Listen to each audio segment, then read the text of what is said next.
You were told that love softens everything, that enough care could melt even the coldest person, that if you're patient, forgiving, and honest, the world will eventually reward you for being open.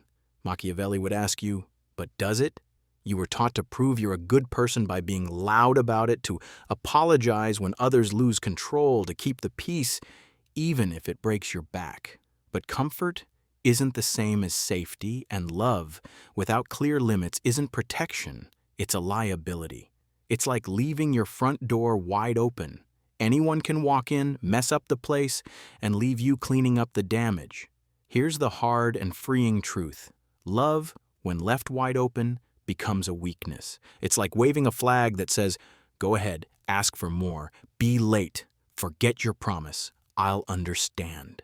If you want real strength, peace, and self-respect, you have to get cold-blooded. Not mean, not numb, but sharp, clear, and unwilling to treat your heart like spare change. Love without limits turns off your thinking. You speak from the heart and live with the fallout, thinking others will meet you with the same honesty because you would. You stop tracking patterns because hope feels better than reality. You ignore little red flags because you don't want to let go of the story. You excuse broken promises because you've already forgiven tomorrow in your head. That's when you become easy to use.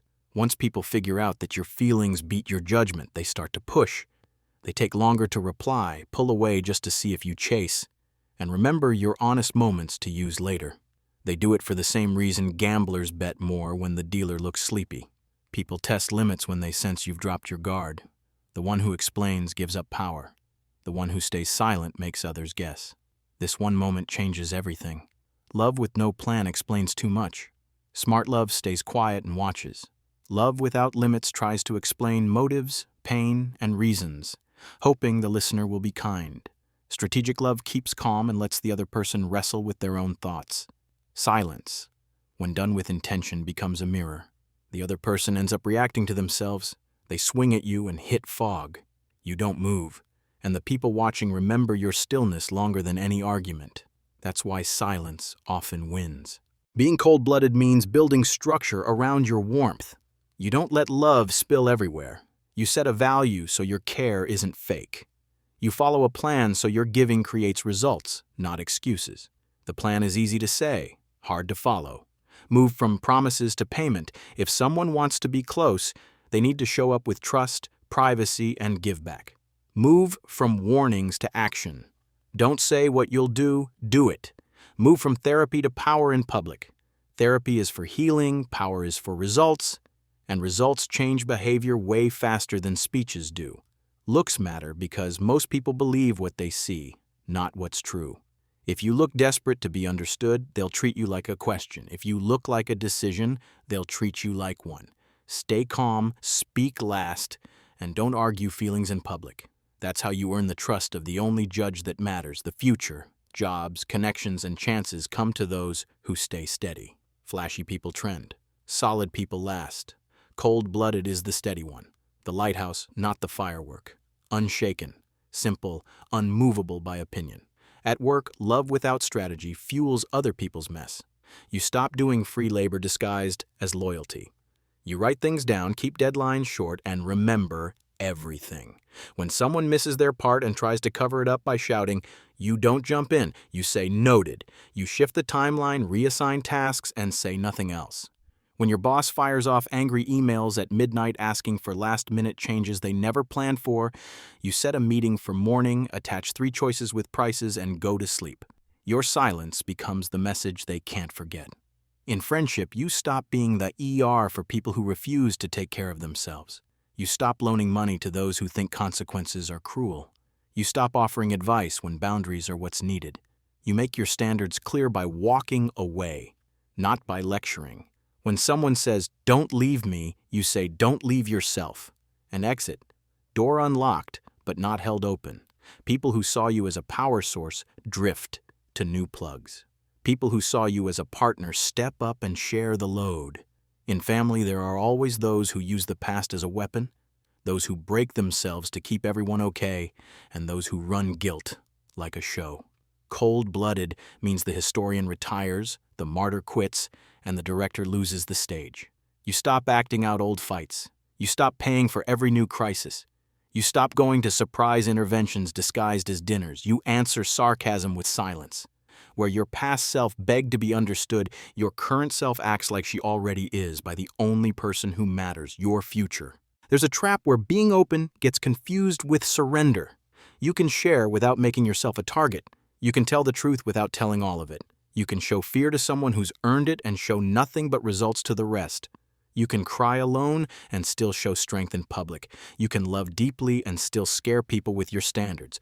Those who think kindness equals access will call you fake. They're wrong. This isn't fake. It's control. Your inner world isn't a town square. It's a vault with a guest list. Distance is a tool. You pull away to make things clear. You take the spotlight off yourself and watch who still shows up. You go quiet and see who checks in without needing a show. You stop talking and notice the mood without feeding it. Distance shows who people really are, like winter shows the shape of trees. When you're always around, people hide how much they lean on you. When you step back, entitlement rattles, but gratitude stays. Some people will chase you with speeches. Keep walking. The ones who care will keep up with their actions. Sometimes silence isn't enough. You need clean cuts, short, sharp sentences that end the drama. I'm not available for that. Here's my rate. If that happens, I leave. I don't owe you anything. Confidence bothers the insecure. Don't yell. Don't explain. Say it and watch the room shift. The unsure ones will panic, argue, beg for a longer explanation. Long talks are where control lives. Don't hand it over. Expect pushback. People who fed off your softness will say your lines are harsh. People who loved your stories will say your silence feels guilty. People who liked your constant presence will call your distance selfish. Let them. Silence with intent says more than any excuse. If you must speak, show results. Say, it's fixed, not I'm sorry. Leave, don't warn. Swap promises for proof. The less you explain, the more your time is worth. You might feel scared of being alone, but being alone is often just quiet, not rejection. When you stop being a dumping ground for other people's emotions, you make space for people who can handle their own storms. These people are rare. They take time to find, but they're worth it, and while you wait, you get rarer too. The less available you are, the more respect you attract. People stop treating you like a free counselor. They treat you like a standard. Online, things are tougher because drama gets clicks. People want you to react in public, so the algorithm rewards them. They accuse you, post jabs, and pretend to be judges. If you reply, you give them the sequel. If you don't, the crowd gets bored. So share work, truth, creativity, but not your wounds. Let people imagine whatever they want. You don't have to drag strangers out of their own stories. Your account can be a gallery, not a courtroom. A portfolio, not a diary. Test loyalty. Love can blur your vision. Give people space to mess up in small ways and watch what they do. See if thanks turns into expectations. See who gets rude once they think you'll never leave. See who gets mad when you grow because it disrupts their comfort. See who calls you harsh when you finally set clear terms. That's not being cynical, that's just being smart. Bridges get checked for cracks. So do relationships. If it breaks under a light load, don't drive across it again. Some people think that talking can fix harmful behavior. It can't. Consequences might. And even that's not guaranteed. Consequences aren't revenge, they're information. Without them, people keep hurting you because it works. With them, your silence, your leaving, your invoice, they have to decide, does you change or disappear? Either way, you win. The idea that you can talk someone into being better when they love the power your kindness gives them is the most expensive lie in the world. Train your body to know that love doesn't mean access. You can feel deep care and still say no to things that hurt you. You can want to help and stay seated. You can hear your old habits calling and still say no. At first, your body will panic. It'll say this feels wrong. It'll want to apologize, breathe. Your job isn't to comfort the scared voice inside that was raised on drama. Your job is to build a new voice, one that claps for your limits. On cold mornings, you'll second-guess yourself. You'll think, what if they're right? What if I'm being too tough? Check the facts. Being clear without being cruel is just strength with structure. The people who say you're harsh are often the ones who never plan to meet your standards. When you finally raise the price, they shout unfair. Smile, markets adjust, so do people. Those who stay are choosing something real, not discounted access. There will be a dramatic moment when someone says, "If you loved me, you'd explain." That's the power flip. You say, "If you respected me, you wouldn't need me to." Then you stop talking. They'll double down. Let them. Their words can't get through your calm. They bounce back and reveal who they are. People watching learn. You don't argue love with those who use it to manipulate. Sometimes the coldest move is kindness with limits. You can help and still hold your line. You can be generous and still stay off the calendar. You can recommend a book and still decline dinner. You can pass along a chance and still protect your time. You can cheer on a relative and still not host their breakdown. People will try to tie kindness and availability together. Don't let the wires touch. Your time is a resource. Spend it where it grows. Power doesn't need cruelty, it needs follow-through. Respect doesn't come from fear, it comes from standards. Love doesn't need sacrifice, it needs structure. Once you know this, you stop begging people to treat your dignity like something valuable. You stop hanging your heart where anyone can reach it. You stop thinking that putting up with nonsense is a virtue. Your past self did what she could. Your current self has a better map. After a while, things change. The loud people fade, the needy ones find new places to feed. The people left speak clearly. Your phone is quiet, your mornings are calm. Your nights aren't rehearsals for the next apology. The silence isn't empty, it's spacious. In that space, your work gets better, your real friendships deepen. Your love life grows or fades, and either way, you win. You don't owe anyone a softer version of yourself just so they feel better. You owe your future a stronger version of yourself so you can get things done. Your presence becomes your defense. Your results speak for you. Your calendar is your policy. Your silence is the final word. When someone tries to put you back in the costume of the always forgiving version of you, let the costume stay in the closet. Walk out and steal. They'll say you changed. They're right. Your heart now serves your life, not your critics. When you're tempted to explain yourself, ask one thing. Will this give me control? If not, don't do it. Save explanations for after you've delivered results. You're not building a reputation for being agreeable. You're building one for being unstoppable. When people describe you, they'll mention standards, schedules, results, calm. They might say you're warm, but that'll come last. Warmth isn't bait anymore. It's the quiet fire inside your home, only visible to those already invited in. And the final twist is simple. The colder you are with access, the warmer your life becomes. The less you react, the more you steer. The more you explain, the lonelier you look.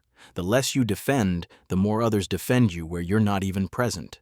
Being hard to read keeps you safe. When people can't guess your next move, they can't play games with you. You don't owe anyone clarity who hasn't earned the right to understand you. So stop letting love be a weakness. Make it part of your plan. Budget it to test it. Make it earned, not automatic. Slow it down. Give it to those who guard it. And when someone from your past shows up pretending to care, asking you to lower your defenses just this once, remember every just once becomes a rule when you say yes. Rules shape futures. Shape yours with sharper focus and cooler hands. Tomorrow will bring new tests. The game doesn't change. A sibling calls with another emergency that's eaten your weekends for years. You say, "I know you'll handle it," and send resources, not yourself. Your boss sends angry emails at midnight. You set a meeting, give options, and sleep. An ex writes an emotional essay for closure. You say, "Wish you well," and log out. A friend posts a jab online. You say nothing. A partner pouts because you held your boundary. You make tea, offer to talk at noon, and stay in charge of your day. By evening, you feel it. The air has changed. The people who liked you soft have drifted. The ones who respect you step closer. Your body exhales. Love feels safe now, not because you exposed yourself, but because you finally made strength your home. Master the flip when people ask questions meant to trap you. Someone sneers, "So you think you're better than us?" Most people rush to say no and fall into the trap. You say, "Do you need me smaller to feel okay?" Then wait. They'll feel the pressure. A coworker says, "Your plan is risky." You reply, "Risk scares the unready. What part scares you?" Then go quiet. Now it's about them, not you. When trolls try to pull you into a fight, point to your results: shipped work, solved issues, signed deals, without emotion. Action speaks louder than adjectives. Every word you don't say becomes a brick in the myth that you're unshakable. And that myth becomes truth over time. A strong reputation isn't about being liked. It's about being untouchable, someone others know better than to cross, even if you never raise your voice. Your body language does half the talking. Drop your shoulders, keep your jaw relaxed, breathe deep and slow. When people can't tell if you're stressed, they assume you're in charge. Let your voice fall at the end of sentences. Pause longer than others. Let your gaze settle. Stand like the ground made a deal with you. Walk into rooms like time moves for you. Leave without announcements. Your absence says more than any goodbye. Over time, your stillness becomes your echo. Gossip dies on contact. Pushy people back off. Those who once tested you now ask your advice, because people trust what they can't push. This is what real immunity looks like, not from cruelty, but from consistency so firm that others adjust themselves before they speak. So don't end this with a defense. End it with a promise. You will love with intention, protect your peace with action, and use silence like a shield. From now on, your warmth will fuel your purpose. Your distance will teach lessons, your presence will seal deals, and your life will stand as a calm, strong answer.